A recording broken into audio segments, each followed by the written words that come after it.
do you want from me? I'm just blood and flesh and bones. I'm not an answer.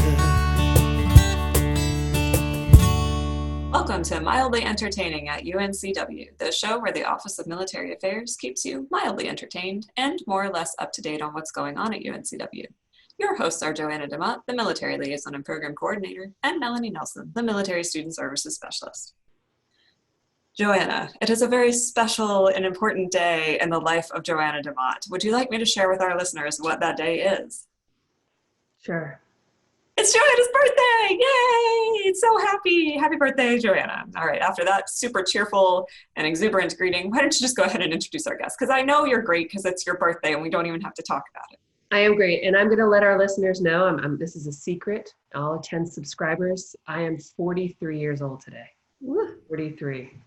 So there you go. It's fantastic in my 40s.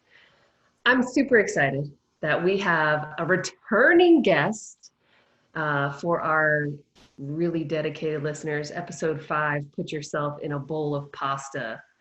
Maria Ramirez, University College Academic Advisor, here to join us today. How are you today, Maria? I'm doing well. Very well. Thank you all for having me back. We are super excited to have you. And last time we spoke, you were not where you are now. How has your work situation changed? What's been going on? Absolutely. So we were completely teleworking, doing virtual appointments and everything like that. Here in the University College, we still are doing most of all of our appointments virtual, but we do have the lovely capacity of coming back on campus. So I'm actually at UNCW in my office today. It's fantastic. It must be nice to be back. I see some wonderful pictures behind you. You're there on campus, feeling a little more normal.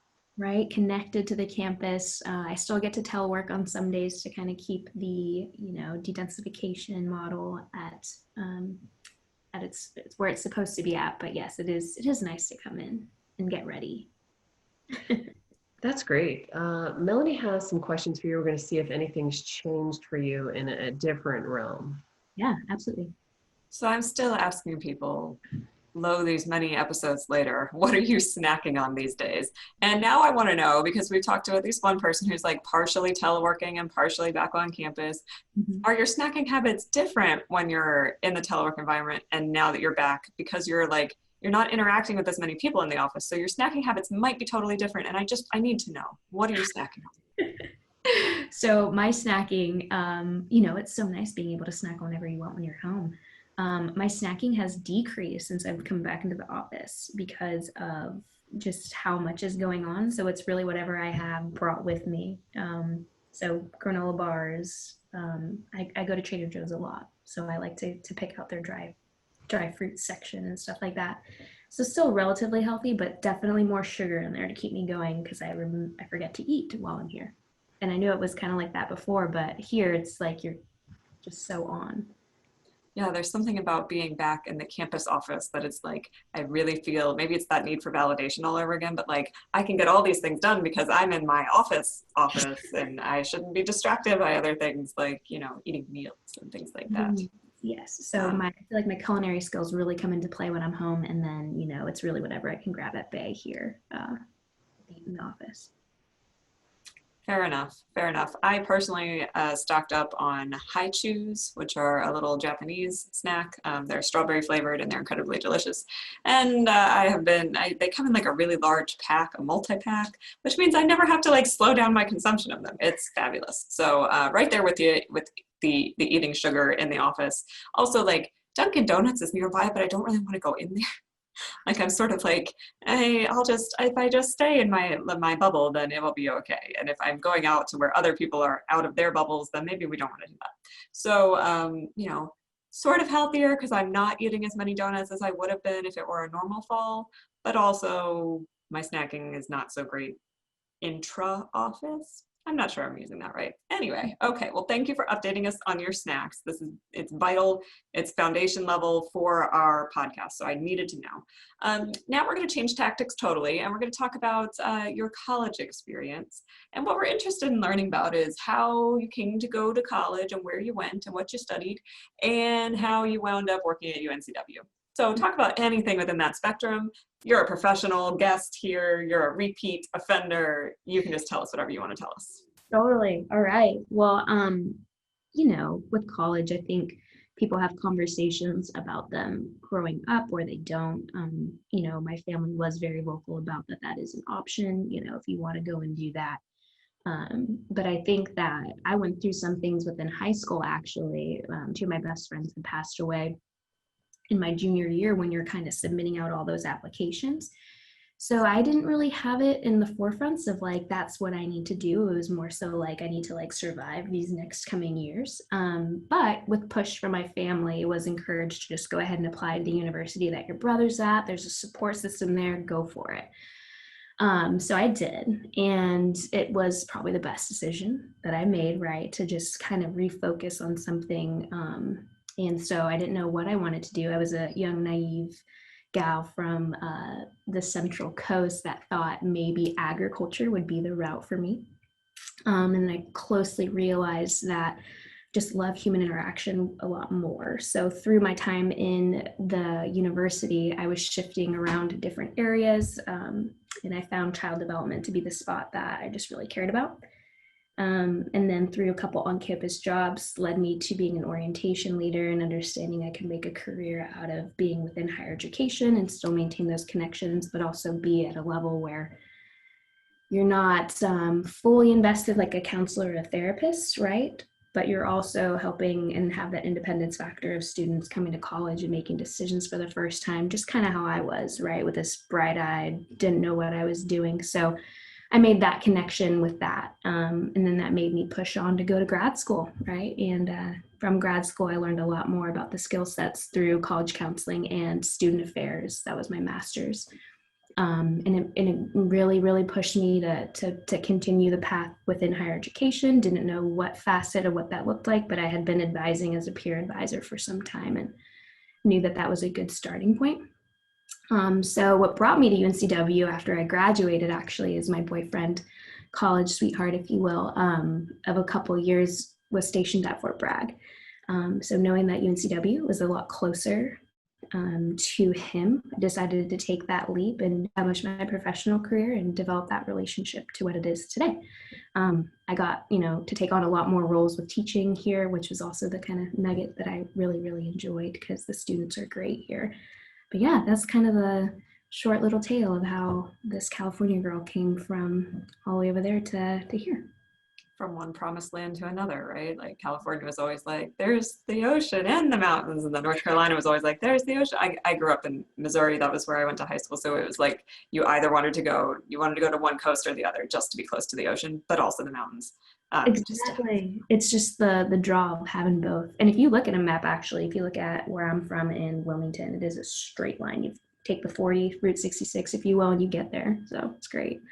Love that. Down Route 66, and here you are. That's great. I also love how you talked about advising as kind of like a light touch in terms of counseling. So like counseling is maybe more like a very in-depth relationship, whereas advising and student services is more like, we're going to help as many people as we can, right? Yeah. It's a little more quantitative than qualitative, but even though the quality of each interaction is going to be good. Right. But you do have that, that separation there that I think you benefit from as the advisor, and the student also can benefit from because it isn't that heavy all the time.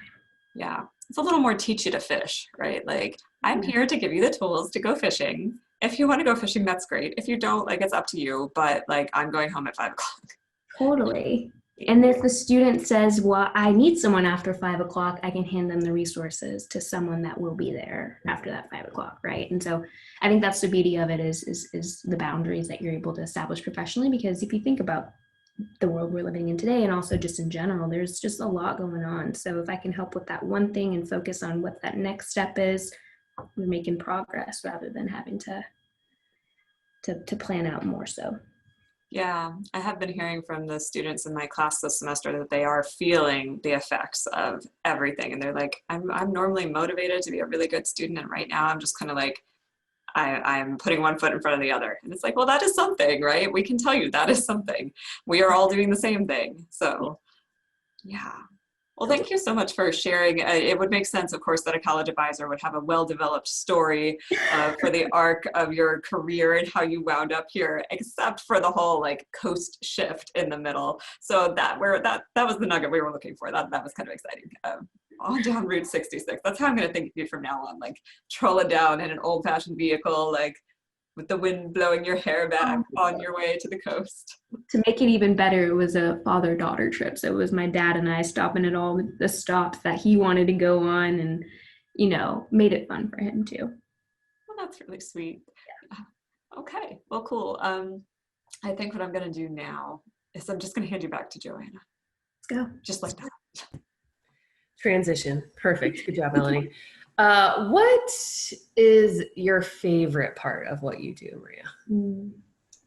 You know, I think that the favorite part about what I do, it's hard because I always go to my teaching. Like I love teaching, and that's like what I love to do with the Uni 101 class. But with advising too, you know, just like sitting down with the student and like having them define what success is to them and hearing different answers and getting perspective from the students. Like I just find everyone so fascinating in their own little way that if I'm able to connect with them on something that, yeah, sure, academics, like we'll go there if you want, but like also their life experiences that they're bringing in and what that looks like, it's just so rich. And it's a position in which you're able to talk to different people from different walks of life, but you're also able to like goal set and have that relationship with them. So it's not just fluff, you know, it's actually like things they're passionate about.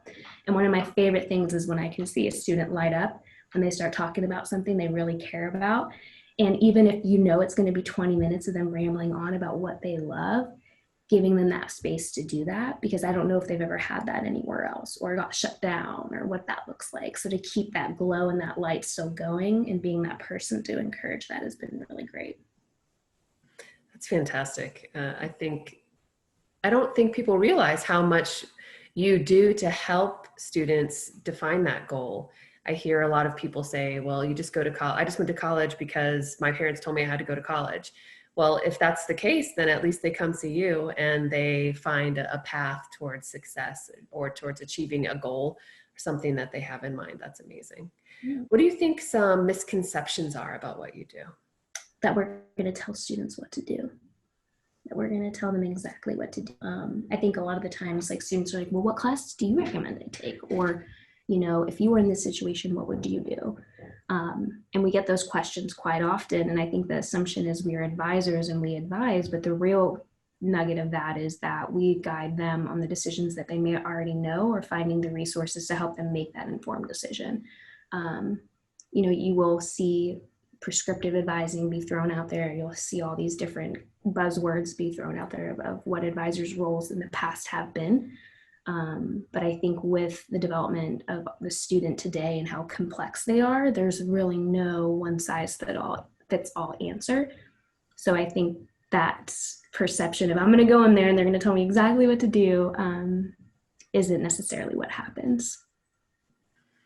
And that's, you know, you'd rather have them make decisions on their own right from the beginning than to have to teach them. And I know in the uni courses, there is some more motivation and to do that, to make decisions that are based on reality and knowledge and critical thinking. So to start them right away thinking critically is amazing.